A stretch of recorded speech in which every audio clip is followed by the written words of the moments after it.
કુખ્યાત ભૂપત આહિરની હત્યા પ્રકરણમાં પોલીસે 5 હત્યારાઓને ઝડપી પાડ્યા હતા। ઝડપાયેલી આ ગેંગ ગોડાદરાની હતી। ઉપરાંત ભૂપતે કરેલી હત્યાઓના સાક્ષીઓને જાનથી મારી નાખવાની ધમકી આપી હતી, જેથી ભૂપતની હત્યા કરવામાં આવી હોવાનો ખુલાસો થયો છે। પેરોલ પર મુક્ત થઈને હત્યા કરવાની ટેવવાળા ભૂપત વસરામ આહિરની રવિવારે બોમ્બે માર્કેટ પૂણા રોડ પર અર્ચના સ્કૂલ પાસે જાહેરમાં ક્રૂરતાપૂર્વક હત્યા કરવામાં આવી હતી। હત્યારાઓ ત્યાં જ તેમની કાર અને હથિયારો મૂકીને નાસી ગયા હતા। પહેલા જ દિવસે પોલીસ તપાસમાં ભૂપતની હત્યા ગોડાદરાની ગેંગે કરી હોવાનું સ્પષ્ટ થઈ ગયું હતું। પોલીસે ભૂપતના દુશ્મનો અને જેણે તેમની હત્યા કરી હતી તેમના નજીકના સંબંધી અને મિત્રોની તપાસ હાથ ધરી હતી। ઉપરાંત જમીનના કોઈ વિવાદમાં ભૂપત છે કે શું તે દિશામાં પણ તપાસ હાથ ધરી હતી।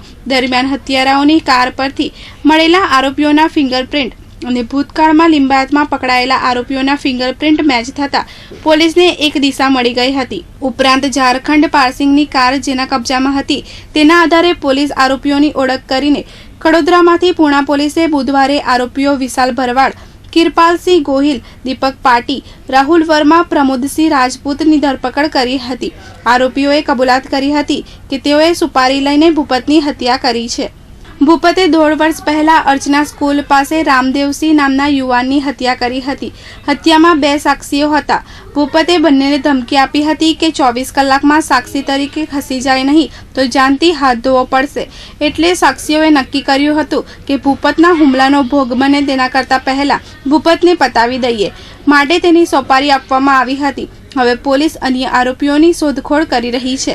કેમેરામેન ભાવેશ ઉપાધ્યાય સાથે મયુર ઠક્કર, S24 ન્યૂઝ, સુરત।